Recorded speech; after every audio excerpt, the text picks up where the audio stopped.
Hello everyone, welcome to the Detective Showdown. Mills and Sommer are ready. Sommer is stuck waiting due to his age, while Mills is like a gym rubber band, strong but lacking experience. However, while Mills was chasing in a narrow alley, he had no clue the killer was already lurking on the car roof. Watch out for falling misfortunes. When the killer aimed his gun at Mills' temple, he didn't pull the trigger. Guess he has some issues with career choices. Everything seemed a mind game. When Sommer arrived, the killer had ghosted. Mills wanted to punch a booth. Despite Sommer's attempts to dissuade him, Mills kicked down the apartment door like he was in a doorbell ringing contest. The room was filled with crime tools, looking like a criminal craft shop. The twisted religious images on the wall made Mills feel like he stumbled into an artist's retreat. Shockingly, the killer had actually met Mills before it was a dramatic reunion. The killer's psychological prowess and disguise skills gave the detectives chills. No wonder they were running around like headless chickens. Just when the cops were searching for clues, the phone in the room rang, and the killer's voice was as calm as a telephone genie. He was surprised they found his hideout, gave Mills a birthday wish, and then hung up like it was no big deal. Although police found much info in the room, no fingerprints harder than finding a needle. In the blink of an eye, it was Saturday again, and another guest appeared, this time a model from the industry. Her fate was both bizarre and exciting. For those wanting to know more, go watch the movie. No spoilers here. This time, they found a witness, but he was so scared he turned to blur mode, unable to provide useful info. Surprisingly, this time the killer called the police himself, giving them the victim's address to talk about a time-saving helper.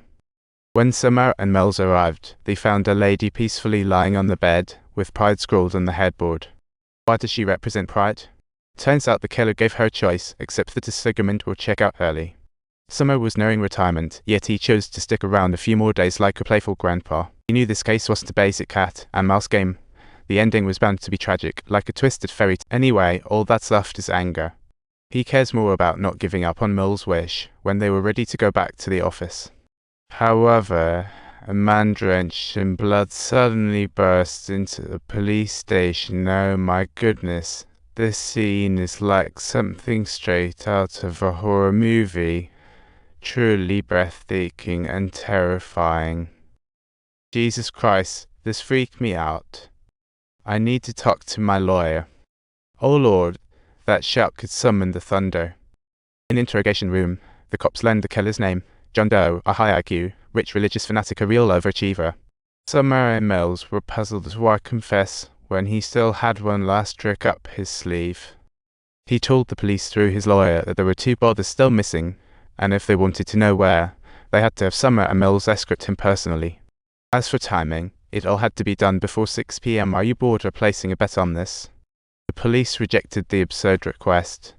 The lawyer threatened an insanity defense if too err. In the end, the chief grit his teeth and let Sommer and Mills suit up to accompany him with an unrepentant choice. Next, the evacuation scene is about to unveil the veil of this grand drama. John sat in the back seat with his hands unbound, displaying a disturbingly calm demeanor that could rival a high-level psychology professor. His eyes were clear and focused, completely overturning our idea of a crazy killer. Sommer and Mills sat in the front, one seasoned yet worn out, the other young and reckless, but full of justice. The dialogue in this closed space was practically a philosophical debate about the essence of humanity. Someone call in for class. John didn't see himself as crazy, he'd rather consider himself a smart guy wanting some explanation on this. His views on violence, greed, and laziness seemed a bit too subjective.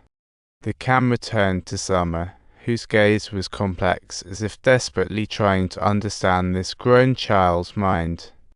Mills attempted to gain the upper hand through sarcasm, but John's response turned Mills' jabs into ice cream. When John spoke of his mission, the play of light and shadow unearthed the secrets of humanity's depths. Fat people, lawyers, dealers, prostitutes, models. They were front-runners of the times. John wasn't defending himself. Instead, he was judging the world, hoping to awaken people's conscience through his judgment. Heaven help us all to achieve this awakening soon. But when he casually brought up Mills' happy life, it was like he dropped a bomb that set off a destructive fuse.